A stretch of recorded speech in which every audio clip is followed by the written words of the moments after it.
Alright, Power Rangers, a look back from the Nostalgia Critic. This is a weird episode, even though it's officially kind of the first real Nostalgia Critic episode, in as much as all the elements are there. He's got the hat, he's got the tie, he's got the jacket, he looks like the Nostalgia Critic, he's got the catchphrase. Another recurring joke begins in this episode, the wah wah wah shrug thing. That begins in this episode. Alright, so I'm going to actually kind of be a bit of a dick and have some negative things on this one. This is the first negative Nostalgia Critic vlog.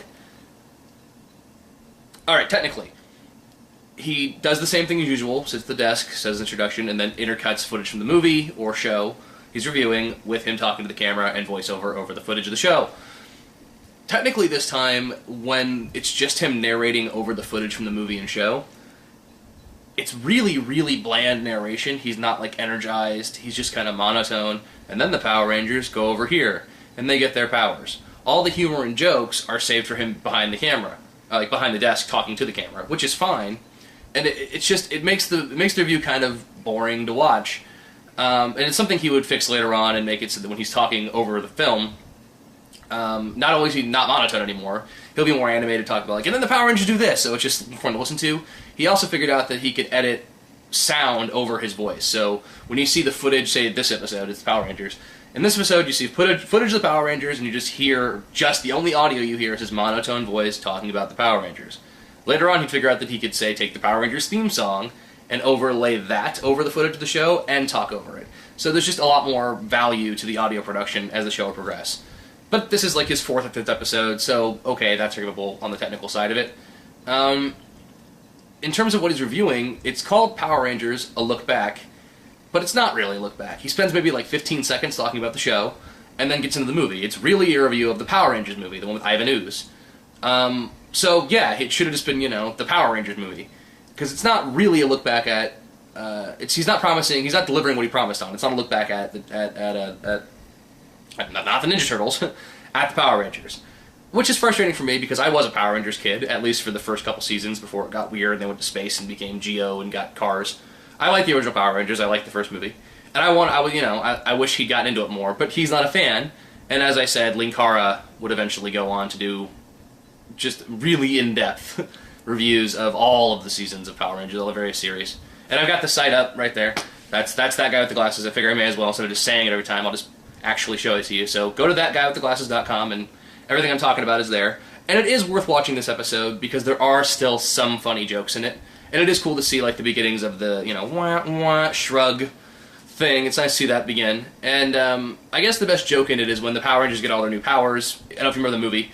In the movie, the Power Rangers lose their powers, go to this weird planet, and get new powers and new animals. So it's not dinosaurs anymore. Now they're, like, woodland critters. So you got, like, a wolf and a bear, and one of the Rangers gets a frog, which is kind of lame.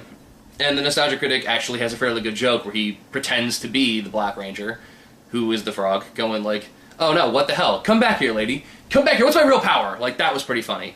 The rest of it is it's just too quick.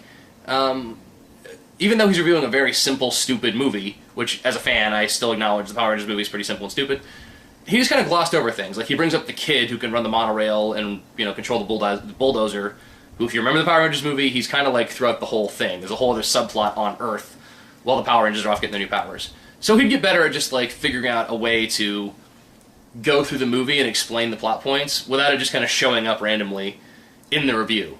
And if it showed up randomly in the movie, that's a whole other thing and he'd make a joke out of it. So it's not long enough, it's a little jumbled, there's some audio problems, technical problems. It's not as much fun. Even the last review, the Cloverfield trailer review, he was more passionate, he was more high-pitched, he was having a ball with it.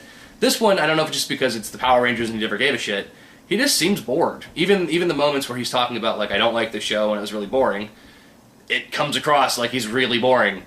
Like he's really bored, and that therefore makes the show boring. So, But anyway, of course he's going to get better, and it's still worth watching. I guess that's pretty much all there is to say, other than to mention that he'd do another Power Ranger review, like 3 years later, on the second movie. I think it's the second movie. That's more fun to watch, and of course Linkara's videos are on the Power Rangers are great to watch.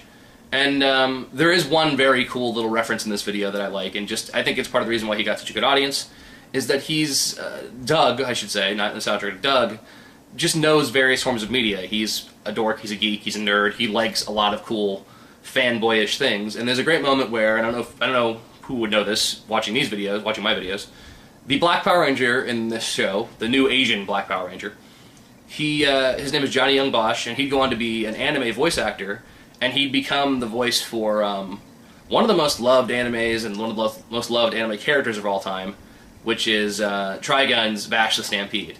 And there's this great little moment where, again, Nostalgia Critic doing, like, he's pretending to be the Black Power Ranger, says, like, fuck this, I'm gonna go do anime. That's the only line you get, but it's, like, for people who know Trigun and know that that actor did go on to do anime, it's a real cool, like, identifier that I like the Nostalgia Critic because he understands something that I understand. And I just like the fact that that's laid in there.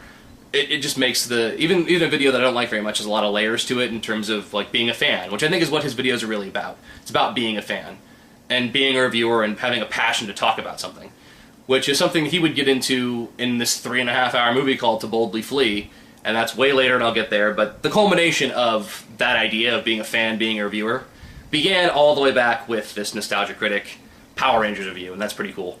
So yeah, that's all I got to say, and I'll see you next time for the next episode, which I'm looking forward to more, because it's really weird. I'm pretty sure the next episode is the Harry Potter 7 book launch. Yeah.